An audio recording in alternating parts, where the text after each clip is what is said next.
मीठा आम पसंद करें जैसे सारी अवाब कूह कूह कोयल सभी जिसके सिर के हैं कायल। ऐसा कोई नहीं है जिसे आम की मिठास पसंद ना हो, और ऐसा कोई नहीं है जो बसंत बेला में कोयल की सुरीली आवाज़ का इंतजार ना करता हो। तो कोयल और आम के बीच में एक अनोखा रिश्ता है। बसंत के समय अमरुआ की डाली में बैठकर आम के पेड़ की शाखा से कोयल कुहू कुहू स्वर से सुनने वालों के कानों में मधुर अनुभव देती है।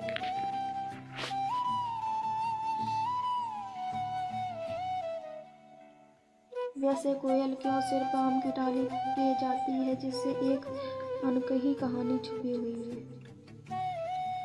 बहुत बहुत सालों पहले कोयल रानी जंगल में रहती थी और उस जंगल में अन्य सभी जानवर रहते थे। किसी भी समय वह इस पे अड़ा से उस पेड़ पर उड़ उड़कर खुशी खुशी से कूहू कूहू मीठे स्वर से गाना गाती थी। जंगल में सभी जानवरों को कोयल की आवाज़ बहुत पसंद था।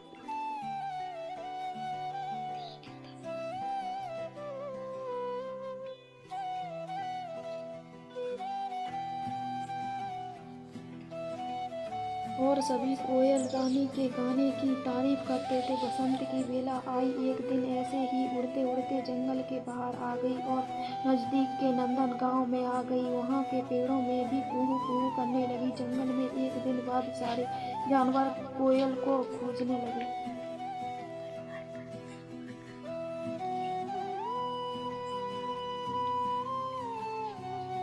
नंदनगांव में गांव वालों को यह मधुर आवाज़ बहुत अच्छी लगी, लेकिन कोयल को इंसानों के बीच आदत नहीं थी।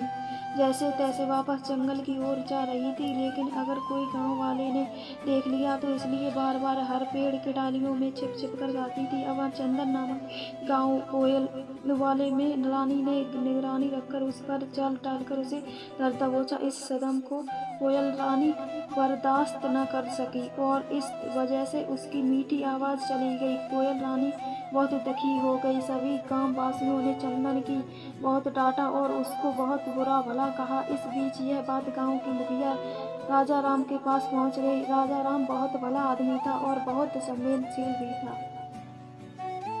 उसने चंदन को बहुत डांटा और कहा कि किसी के आज़ादी को छीनने का हक किसी को भी नहीं है। सभी को दुनिया में जीने का हक है, चाहे वह इंसान हो या जानवर या पंछी। चंदन ने अपनी गलती मानी। कोयल रानी की मीठी आवाज़ वापस लाने की कोशिश करने लगी। कभी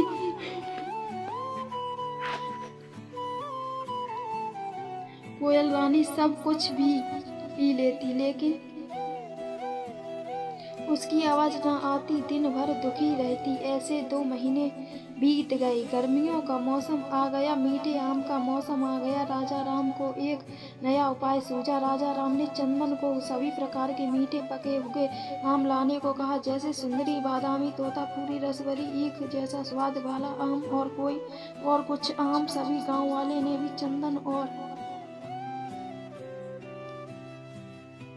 का साथ दिया। सभी ने अपने अपने बगीचे से चुने हुए मीठे आम चंदन को दिए।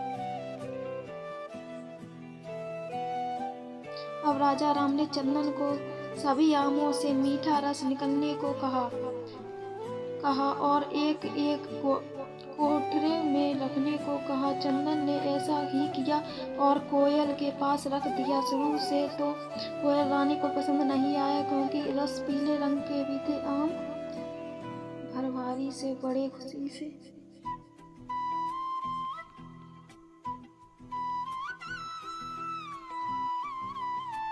कोयल की आवाज़ आहिस्ता आहिस्ता आने लगी और 2 हफ्तों के बाद पहले से ज़्यादा मीठी आवाज़ से गाने लगी।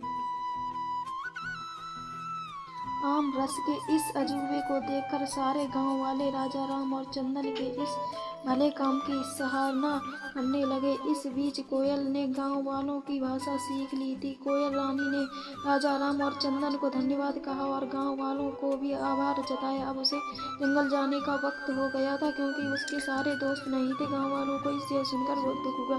इस कोयल रानी ने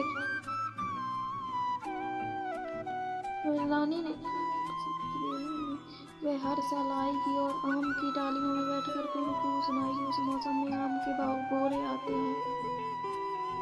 कोयल रानी जंगल में चली गई और पहले की तरह हर पेड़ पर बैठकर गाने लगी। सभी जानवरों को उसने अपना अनुभव बताया और आम रस के बारे में भी बताया। इस 10 महीने में लगभग बीत गए। जंगल में आम के पेड़ों पर बोले आए। अब आम के फूल तब कोयल रानी को यह